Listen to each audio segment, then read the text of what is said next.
So, hello guys. Tuturuan ko kayo kung paano mapalitan yung name ninyo sa YouTube at yung picture nyo. First, yung name nyo muna. Punta tayo sa YouTube. Tapos, and then, punta naman tayo sa account natin. Tapos, ayan. Tapos, punta ka dito. Diyan. Yung parang lapis na itong lumalabas na yan. Tapos, pindutin nyo tong name. Ayun lang, guys. So, pagtapos nyan, pindutin nyo tong save, yung black. Tapos, ito naman yung picture. Yan. Maghanap lang kayo ng kahit anong bagay. Ganyan yun, kahit ano. Basta kayo nang bahala. Kahit anong bagay na picture. And then, ito. Yung kulay blue sa ibaba. Tapos, kung gusto nyo mapalitan ito, yung handyan, kung pwede pa iyan mapalitan. So, papalitan natin. Pindutin nyo lang yung nasa pinakababa or pwede rin picture. So, basta ganun.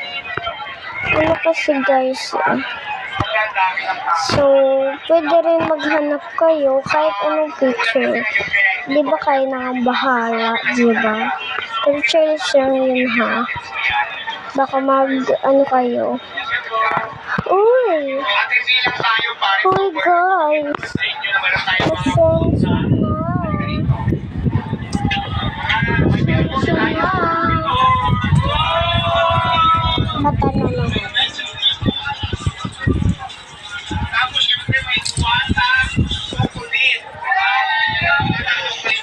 Pwede sa mga bata, tapos siyempre meron din tayo.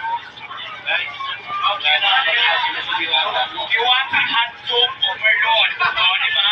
Ayan, hindi mo tayo So, okay na yan. meron din tayong Diwata family ticket. Ayun na talaga guys.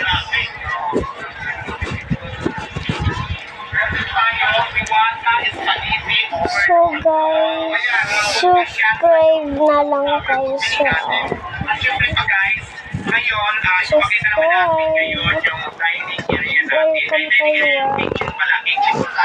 Shout out sa mga nanonood Ito dito. sasabi ko, mas in-improve, mas pinaganda, mas Shout out sa mga nagko-comments at nag-share ng video ko. And then nagla-likes. Shout out din.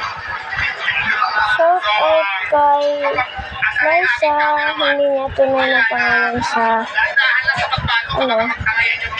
hindi niya tunay yung Jan. Basta Jan rin sa akin. Jan. Pero hindi niya yung tunay. Pero shout out tayo. Ha? Shout out. Ay kakainin niya tunay natin.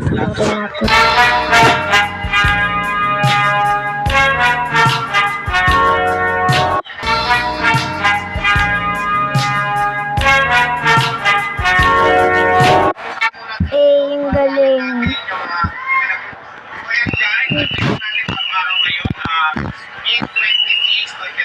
Hala, ano yan?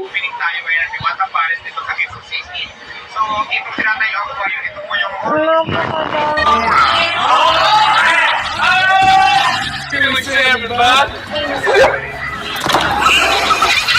Very